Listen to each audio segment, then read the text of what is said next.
लीजिए सुनिए मुंशी प्रेमचंद के लिखे उपन्यास कर्मभूमि के 32वें भाग को मेरी यानी समीर गोस्वामी की आवाज में।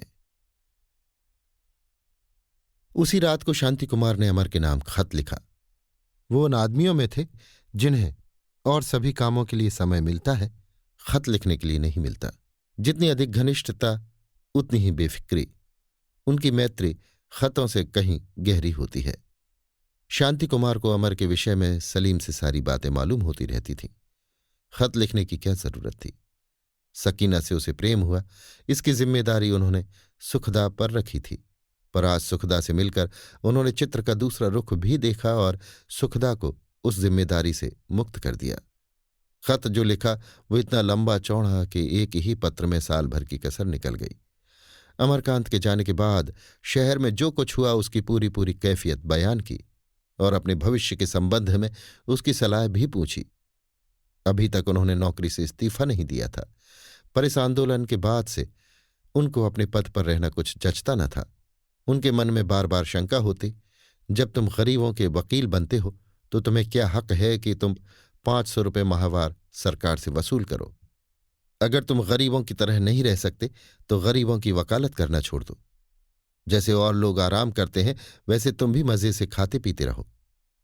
लेकिन इस निर्द्वंदता को उनकी आत्मा स्वीकार न करती थी। प्रश्न था, दिन गुजर कैसे हो? किसी देहात में जाकर खेती करें या क्या? यों रोटियां तो बिना काम किए भी मिल सकती थी, क्योंकि सेवा श्रम को काफी चंदा मिलता था। लेकिन दान वृत्ति की कल्पना ही से उनके आत्माभिमान को चोट लगती थी। लेकिन पत्र लिखे 4 दिन हो गए, कोई जवाब नहीं। अब डॉक्टर साहब के सिर पर एक बोझ सवार हो गया। दिन भर डाकिये की राह देखा करते, पर कोई खबर नहीं। ये बात क्या है? क्या अमर कहीं दूसरी जगह तो नहीं चला गया? सलीम ने पता तो गलत नहीं बता दिया। हरिद्वार से तीसरे दिन जवाब आना चाहिए। उसके 8 दिन हो गए। कितनी ताकीद कर दी थी कि तुरंत जवाब लिखना। कहीं बीमार तो नहीं हो गया? दूसरा पत्र लिखने का साहस न होता था। पूरे 10 पन्ने कौन लिखे? वो पत्र भी कुछ वैसा पत्र न था। शहर का साल भर का इतिहास था, वैसा पत्र फिर न बनेगा। पूरे 3 घंटे लगे थे। इधर 8 दिन से सलीम भी नहीं आया। वो तो अब दूसरी दुनिया में है, अपने आईसीएस की धुन में है। यहां क्यों आने लगा? मुझे देखकर शायद आंखें चुराने लगे। स्वार्थ भी ईश्वर ने क्या चीज पैदा की है। कहाँ तो नौकरी के नाम से घृणा थी। नौजवान सभा के भी मेंबर, कांग्रेस के भी मेंबर, जहां देखिए मौजूद, और मामूली मेंबर नहीं, प्रमुख भाग लेने वाला। कहाँ अब आईसीएस की पड़ी हुई है। बचा पास तो क्या होंगे, वहां धोखाधड़ी नहीं चलने की। मगर नॉमिनेशन तो हो ही जाएगा। हाफिज जी पूरा जोर लगाएंगे। एक इम्तिहान में भी तो पास न हो सकता था। कहीं पर्चे उड़ाए, कहीं नकल की, कहीं रिश्वत दी। पक्का शोधा है और ऐसे लोग आईसीएस होंगे। सहसा सलीम की मोटर आई और सलीम ने उतरकर हाथ मिलाते हुए कहा, अब तो आप अच्छे मालूम होते हैं, चलने फिरने में तो दिक्कत नहीं होती। शांति कुमार ने शिकवे के अंदाज से कहा, मुझे दिक्कत होती है या नहीं तुम्हें इससे मतलब? महीने भर के बाद तुम्हारी सूरत नजर आई है। तुम्हें क्या फिक्र कि मैं मरा या जीता हूं? मुसीबत में कौन साथ देता है? तुमने कोई नई बात नहीं की। नहीं डॉक्टर साहब, आजकल इम्तिहान के झंझट में पड़ा हुआ हूं। मुझे तो इससे नफरत है। खुदा जानता है नौकरी से मेरी रूह कांपती है। क्या करूं, अब्बाजान हाथ धोकर पीछे पड़े हुए हैं। ये तो आप जानते ही हैं, मैं एक सीधा जुमला ठीक नहीं लिख सकता। मगर लियाकत कौन देखता है? यहां तो सनद देखी जाती है। जो अफसरों का रुख देखकर काम कर सकता है उसके लायक होने में शुबहा नहीं। आजकल यही फन सीख रहा हूं। शांति कुमार ने मुस्कुराकर कहा, मुबारक हो, लेकिन आईसीएस की सनद आसान नहीं है। सलीम ने कुछ इस भाव से कहा जिससे टपक रहा था, आप इन बातों को क्या जाने। जी हां, लेकिन सलीम भी इस फन में उस्ताद है। बीए तक तो बच्चों का खेल था, आईसीएस में ही मेरे कमाल का इम्तहान होगा। सबसे नीचे मेरा नाम गजट में ना निकले तो मुंह न दिखाऊं। चाहूं तो सबसे ऊपर भी आ सकता हूं, मगर फायदा क्या? रुपए तो बराबर ही मिलेंगे। शांति कुमार ने पूछा, तो तुम भी गरीबों का खून चूसोगे क्या? सलीम ने निर्लज्जता से कहा, गरीबों के खून पर तो अपनी परवरिश हुई, अब और क्या कर सकता हूं। यहां तो जिस दिन पढ़ने बैठे उसी दिन से मुफ्तखोरी की धुन समाई। लेकिन आपसे सच कहता हूं डॉक्टर साहब, मेरी तबीयत उस तरफ नहीं है। कुछ दिनों मुलाजमत करने के बाद मैं भी देहात की तरफ चलूंगा। गाय भैंसे पालूंगा, कुछ फल वल पैदा करूंगा, पसीने की कमाई खाऊंगा। मालूम होगा मैं भी आदमी हूं। अभी तो खटमलों की तरह दूसरों के खून पर ही जिंदगी कटेगी, लेकिन मैं कितना ही गिर जाऊं, मेरी हमदर्दी गरीबों के साथ रहेगी। मैं दिखा दूंगा कि अफसरी करके भी पब्लिक की खिदमत की जा सकती है। हम लोग खानदानी किसान हैं। अब्बाजान ने अपने बूते से ये दौलत पैदा की। मुझे जितनी मोहब्बत रियाया से हो सकती है उतनी उन लोगों से नहीं हो सकती जो खानदानी रईस हैं। मैं तो कभी अपने गांव में जाता हूं तो मुझे ऐसा मालूम होता है कि ये लोग मेरे अपने हैं। उनकी सादगी और मशक्कत देखकर दिल में उनकी इज्जत होती है।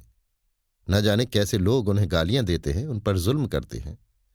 मेरा बस चले तो बदमाश अफसरों को काले पानी भेज दूं। शांति कुमार को ऐसा जान पड़ा कि अफसरी का जहर अभी इस युवक के खून में नहीं पहुंचा। इसका हृदय अभी तक स्वस्थ है। बोले, जब तक रियाया के हाथ में अख्तियार न होगा अफसरों की यही हालत रहेगी। तुम्हारी जबान से ख्यालात सुनकर मुझे खुशी हो रही है। मुझे तो एक भी भला आदमी कहीं नजर नहीं आता। गरीबों की लाश पर सब के सब गिद्धों की तरह जमा होकर उनकी बोटियां नोच रहे हैं, मगर अपने बस की बात नहीं। इसी ख्याल से दिल को तस्कीन देना पड़ता है कि जब खुदा की मर्जी होगी तो आप ही वैसे सामान हो जाएंगे।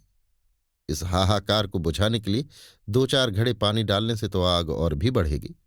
इंकलाब की जरूरत है, पूरे इंकलाब की। इसलिए जले जितना जी चाहे, साफ हो जाए। जब कुछ जलने को बाकी न रहेगा तो आप आग ठंडी हो जाएगी। तब तक हम भी हाथ सेकते हैं। कुछ अमर की भी खबर है? मैंने एक खत भेजा था, कोई जवाब नहीं आया। सलीम ने जैसे चौंक कर जेब में हाथ डाला और एक खत निकालता हुआ बोला, ला हौल वला कुव्वत। इस खत की याद ही न रही। आज 4 दिन से आया हुआ है, जेब में ही पड़ा रह गया। रोज सोचता था और रोज भूल जाता था। शांति कुमार ने जल्दी से हाथ बढ़ाकर खत ले लिया और मीठे क्रोध के 2-4 शब्द कहकर पत्र पढ़ने लगे। भाई साहब, मैं जिंदा हूं और आपका मिशन यथाशक्ति पूरा कर रहा हूं। वहां के समाचार कुछ तो नैना के पत्रों से मुझे मिलते ही रहते थे, किंतु आपका पत्र पढ़कर तो मैं चकित रह गया। इन थोड़े से दिनों में तो वहां क्रांति सी हो गई। मैं तो इस सारी जागृति का श्रेय आपको देता हूं। और सुखदा तो अब मेरे लिए पूज्य हो गई है। मैंने उसे समझने में कितनी भयंकर भूल की, ये याद करके मैं विकल हो जाता हूं। मैंने उसे क्या समझा था और वो क्या निकली। मैं अपने सारे दर्शन और विवेक और उत्सर्ग से वो कुछ न कर सका जो उसने एक क्षण में कर दिखाया। कभी गर्व से सिर उठा लेता हूं, कभी लज्जा से सिर झुका लेता हूं। हम अपने निकटतम प्राणियों के विषय में कितनी अज्ञानी हैं, इसका अनुभव करके मैं रो उठता हूं। कितना महान अज्ञान है। मैं क्या स्वप्न में भी सोच सकता था कि विलासनी सुखदा का जीवन इतना त्यागमय हो जाएगा? मुझे इस अज्ञान ने कहीं का न रखा। जी में आता है आकर सुखदा से अपने अपराध क्षमा कराऊं, पर कौन सा मुंह लेकर आऊं? मेरे सामने अंधकार है, अभेद अंधकार है। कुछ नहीं सूझता। मेरा सारा आत्मविश्वास नष्ट हो गया है। ऐसा ज्ञात होता है कोई अदेख शक्ति मुझे खिला खिलाकर कुचल डालना चाहती है। मैं मछली की तरह कांटे में फंसा हुआ हूं। कांटा मेरे कंठ में चुभ गया है। कोई हाथ मुझे खींच लेता है, खिंचा चला जाता हूं। फिर डोर ढीली हो जाती है और मैं भागता हूं। अब जान पड़ा कि मनुष्य विधि के हाथ का खिलौना है, इसलिए अब उसकी निर्दय क्रीड़ा की शिकायत नहीं करूंगा। कहाँ हूं कुछ नहीं जानता, किधर जा रहा हूं कुछ नहीं जानता। अब जीवन में कोई भविष्य नहीं है, भविष्य पर विश्वास नहीं रहा। इरादे झूठे साबित हुए, कल्पनाएं मिथ्या निकली। मैं आपसे सत्य कहता हूं, सुखदा मुझे नचा रही है। उस मायावनी के हाथों में कठपुतली बना हुआ हूं। पहले एक रूप दिखाकर उसने मुझे भयभीत कर दिया और अब दूसरा रूप दिखाकर मुझे परास्त कर रही है। कौन उसका वास्तविक रूप है नहीं जानता। सकीना का जो रूप देखा था वो भी उसका सच्चा रूप था, नहीं कह सकता। मैं अपने ही विषय में कुछ नहीं जानता। आज क्या हूं कल क्या हो जाऊंगा कुछ नहीं जानता। अतीत दुखदाई है, भविष्य स्वप्न है। मेरे लिए केवल वर्तमान है। आपने अपने विषय में मुझसे जो सलाह पूछी है उसका मैं क्या जवाब दूं? आप मुझसे कहीं बुद्धिमान हैं। मेरा तो विचार है कि सेवा व्रतधारियों को जाति से गुजारा, केवल गुजारा लेने का अधिकार है। यदि वो इस स्वार्थ को मिटा सके तो और भी अच्छा। शांति कुमार ने असंतोष के भाव से पत्र को मेज पर रख दिया। जिस विषय पर उन्होंने विशेष रूप से राय पूछी थी उसे केवल 2 शब्दों में उड़ा दिया। सहसा उन्होंने सलीम से पूछा, तुम्हारे पास भी कोई खत आया है? जी हां, इसके साथ ही आया था। कुछ मेरे बारे में लिखा था? कोई खास बात तो ना थी, बस यही कि मुल्क को सच्चे मिशनरियों की जरूरत है और खुदा जाने क्या क्या। मैंने खत को आखिर तक पढ़ा भी नहीं। इस किस्म की बातों को पागलपन समझता हूं। मिशनरी होने का मतलब तो मैं यही समझता हूं कि हमारी जिंदगी खैरात पर बसर हो। डॉक्टर साहब ने गंभीर स्वर में कहा, जिंदगी खैरात पर बसर होना इससे कहीं अच्छा है कि वो जब्र पर बसर हो। गवर्नमेंट तो कोई जरूरी चीज नहीं। पढ़े लिखे आदमियों ने गरीबों को दबाए रखने के लिए एक संगठन बना लिया है, उसी का नाम गवर्नमेंट है। गरीब और अमीर का फर्क मिटा दो और गवर्नमेंट का खात्मा हो जाता है। आप तो ख्याली बातें कर रहे हैं। गवर्नमेंट की जरूरत उस वक्त न रहेगी जब दुनिया में फरिश्ते आबाद होंगे। आदर्श को हमेशा सामने रखने की जरूरत नहीं है, लेकिन तालीम का सीगा तो जब्र करने का सीगा नहीं है। फिर जो आप अपनी आमदनी का बड़ा हिस्सा सेवाश्रम में खर्च करते हैं, तो कोई वजह नहीं कि आप मुलाजमत छोड़कर सन्यासी बन जाए। ये दलील डॉक्टर के मन में बैठ गई। उन्हें अपने मन को समझाने का एक साधन मिल गया। बेशक शिक्षा विभाग का शासन से संबंध नहीं। गवर्नमेंट जितनी ही अच्छी होगी उसका शिक्षा कार्य और भी विस्तृत होगा। तब इस सेवाश्रम की भी क्या जरूरत होगी।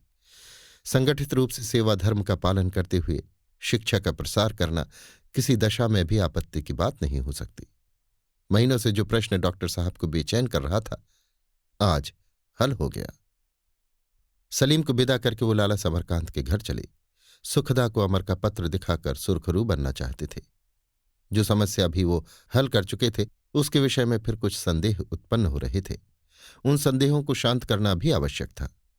समरकांत तो कुछ खुलकर उनसे न मिले। सुखदा ने उनकी खबर पाते ही बुला लिया। रेणुकाबाई भी आई हुई थी। शांति कुमार ने जाते ही अमरकांत का पत्र निकालकर सुखदा के सामने रख दिया और बोले, सलीम ने 4 दिनों से अपनी जेब में डाल रखा था और मैं घबरा रहा था कि बात क्या है। सुखदा ने पत्र को उड़ती हुई आंखों से देखकर कहा, तो मैं इसे लेकर क्या करूं? शांति कुमार ने विस्मित होकर कहा, जरा एक बार इसे पढ़ तो जाइए, इससे आपके मन की बहुत सी शंकाएं मिट जाएंगी। सुखदा ने रूखेपन के साथ जवाब दिया, मेरे मन में किसी की तरफ से कोई शंका नहीं है। इस पत्र में भी जो कुछ लिखा होगा वो मैं जानती हूं। मेरी खूब तारीफें की गई होंगी। मुझे तारीफ की जरूरत नहीं। जैसे किसी को क्रोध आ जाता है, उसी तरह मुझे वो आवेश आ गया। वो भी क्रोध के सिवा और कुछ न था। क्रोध की कोई तारीफ नहीं करता। यह आपने कैसे समझ लिया कि इसमें आपकी तारीफ ही है? हो सकता है खेद भी प्रकट किया हो। तो फिर आप और चाहती क्या है? अगर आप इतना भी नहीं समझ सकते तो मेरा कहना व्यर्थ है। रेणुकाबाई अब तक चुप बैठी थी। सुखदा का संकोच देखकर बोली, जब वो अब तक घर लौट कर नहीं आए तो कैसे मालूम हो कि उनके मन के भाव बदल गए? अगर सुखदा उनकी स्त्री न होती तब भी तो उसकी तारीफ करते। नतीजा क्या हुआ? जब स्त्री पुरुष सुख से रहे तभी तो मालूम हो कि उनमें प्रेम है। प्रेम को छोड़िए, प्रेम तो विरले ही दिलों में होता है। धर्म का निबाह तो करना ही चाहिए। पति 1000 कोस पर बैठा हुआ स्त्री की बड़ाई करे, स्त्री 1000 कोस पर बैठी हुई मियाँ की तारीफ करे, इससे क्या होता है? सुखदा खींचकर बोली, आप तो अम्मा बेबात की बात करती हैं। जीवन तब सुखी हो सकता है जब मन का आदमी मिले। उन्हें मुझसे अच्छी एक वस्तु मिल गई, वो उसके वियोग में भी मगन है। मुझे उनसे अच्छा अभी तक कोई नहीं मिला और न इस जीवन में मिलेगा। ये मेरा दुर्भाग्य है, इसमें किसी का दोष नहीं। रेणुका ने डॉक्टर साहब की ओर देखकर कहा, सुना आपने बाबूजी, ये मुझे इसी तरह रोज जलाया करती है। कितनी बार कहा कि चल हम दोनों उसे वहां से पकड़ लाएं, देखें कैसे नहीं आता। जवानी की उम्र में थोड़ी बहुत नादानी सभी करते हैं, मगर ये न खुद मेरे साथ चलती है न मुझे अकेले जाने देती है। भैया, एक दिन भी ऐसा नहीं जाता कि बगैर रोए मुंह में अन्न जाता हो। तुम क्यों नहीं चली जाती भैया? तुम उसके गुरु हो, तुम्हारा अदब करता है, तुम्हारा कहना वो नहीं टाल सकता। सुखदा ने मुस्कुराकर कहा, हाँ, ये तो तुम्हारे कहने से आज ही चले जाएंगे। ये तो और खुश होते होंगे कि शिष्यों में एक तो ऐसा निकला जो इनके आदर्श का पालन कर रहा है। विवाह को ये लोग समाज का कलंक समझते हैं। इनके पंथ में पहले तो किसी को विवाह करना ही ना चाहिए, और अगर दिल न माने तो किसी को रख लेना चाहिए। इनके दूसरे शिष्य मियाँ सलीम हैं। हमारे बाबू साहब तो न जाने किस दबाव में पड़कर विवाह कर बैठे, अब उसका प्रायश्चित कर रहे हैं। शांति कुमार ने झेपते हुए कहा, देवी जी, आप मुझ पर मिथ्या आरोप कर रही हैं। अपने विषय में मैंने अवश्य यही निश्चय किया है कि एकांत जीवन व्यतीत करूंगा। इसलिए कि आदि से ही सेवा का आदर्श मेरे सामने था। सुखदा ने पूछा, क्या विवाहित जीवन में सेवा धर्म का पालन असंभव है? या स्त्री इतनी स्वार्थांध होती है कि आपके कामों में बाधा डाले बिना रह ही नहीं सकती? गृहस्थ जितनी सेवा कर सकता है उतनी एकांत जीवी कभी नहीं कर सकता, क्योंकि वो जीवन के कष्टों का अनुभव नहीं कर सकता। शांति कुमार ने विवाद से बचने की चेष्टा करके कहा, यह तो झगड़े का विषय है देवी जी, और तय नहीं हो सकता। मुझे आपसे एक विषय में सलाह लेनी है। आपकी माताजी भी हैं, ये और भी शुभ है। मैं सोच रहा हूं क्यों न नौकरी से इस्तीफा देकर सेवाश्रम का काम करूं। सुखदा ने इस भाव से कहा मानो ये प्रश्न करने की बात ही नहीं। अगर आप सोचते हैं आप बिना किसी के सामने हाथ फैलाए अपना निर्वाह कर सकते हैं तो जरूर इस्तीफा दे दीजिए। यह तो काम करने वाले का भार संस्था पर होता है, लेकिन इससे भी अच्छी बात यह है कि उसकी सेवा में स्वार्थ का लेश भी न हो।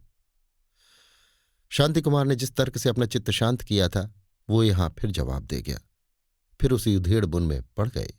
सहसा रेणुका ने कहा, आपके आश्रम में कोई कोष भी है? आश्रम में अब तक कोई कोष न था। चंदा इतना न मिलता था कि कुछ बचत हो सकती। शांति कुमार ने इस अभाव को मानो अपने ऊपर एक लांछन समझकर कहा, जी नहीं, अभी तक तो कोष नहीं बन सका, पर मैं यूनिवर्सिटी से छुट्टी पा जाऊं तो इसके लिए उद्योग करूं। रेणुका ने पूछा, कितने रुपए हों तो आपका आश्रम चलने लगे? शांति कुमार ने आशा की स्फूर्ति का अनुभव करके कहा, आश्रम तो एक यूनिवर्सिटी भी बन सकता है, लेकिन मुझे 3-4 लाख रुपए मिल जाए तो मैं उतना ही काम कर सकता हूं जितना यूनिवर्सिटी में 20 लाख में भी नहीं हो सकता। रेणुका ने मुस्कुराकर कहा, अगर आप कोई ट्रस्ट बना सकें तो मैं आपकी कुछ सहायता कर सकती हूं। बात यह है कि जिस संपत्ति को अब तक संचती आई थी उसका अब कोई भोगने वाला नहीं है। अमर का हाल आप देख ही चुके। सुखदा भी उसी रास्ते पर जा रही है, तो फिर मैं भी अपने लिए कोई रास्ता निकालना चाहती हूं। मुझे आप गुजारे के लिए 100 रुपये महीने ट्रस्ट से दिला दीजिएगा। मेरे जानवरों के खिलाने पिलाने का भार ट्रस्ट पर होगा। शांति कुमार ने डरते डरते कहा, मैं तो आपकी आज्ञा तभी स्वीकार कर सकता हूं जब अमर और सुखदा मुझे सहर्ष अनुमति दे। फिर बच्चे का हक भी तो है। सुखदा ने कहा, मेरी तरफ से इस्तीफा है और बच्चे के दादा का धन क्या थोड़ा है? औरों की मैं नहीं कह सकती। रेणुका खिन्न होकर बोली, अमर को धन की परवाह अगर है तो औरों से भी कम। दौलत कोई दीपक तो है नहीं जिससे प्रकाश फैलता रहे। जिन्हें उसकी जरूरत नहीं उनके गले क्यों लगाई जाए? रुपए का भार कुछ कम नहीं होता। मैं खुद नहीं संभाल सकती। किसी शुभ कार्य में लग जाए वो कहीं अच्छा। लाला समरकांत तो मंदिर और शिवालय की राय देते हैं, पर मेरा जी उधर नहीं जाता। मंदिर तो यों ही इतने हो रहे हैं कि पूजा करने वाले नहीं मिलते। शिक्षादान महादान है, और वो भी उन लोगों में जिनका समाज ने हमेशा बहिष्कार किया हो। मैं कई दिन से सोच रही हूं और आपसे मिलने वाली थी। अभी मैं 2-4 महीने और दुविधा में पड़ी रहती, पर आपके आ जाने से मेरी दुविधाएं मिट गई। धन देने वालों की कमी नहीं है, लेने वालों की कमी है। आदमी यही चाहता है कि धन सुपात्रों को दे जो दाता की इच्छानुसार खर्च करें, ये नहीं कि मुफ्त का धन पाकर उड़ाना शुरू कर दें। दिखाने को दाता की इच्छानुसार थोड़ा बहुत खर्च कर दिया, बाकी किसी न किसी बहाने से घर में रख लिया। ये कहते हुए उसने मुस्कुराकर शांति कुमार से पूछा, आप तो धोखा न देंगे? शांति कुमार को यह प्रश्न हंसकर पूछे जाने पर भी बुरा मालूम हुआ। मेरी नीयत क्या होगी ये मैं खुद नहीं जानता। आपको मुझ पर इतना विश्वास कर लेने का कोई कारण भी नहीं है।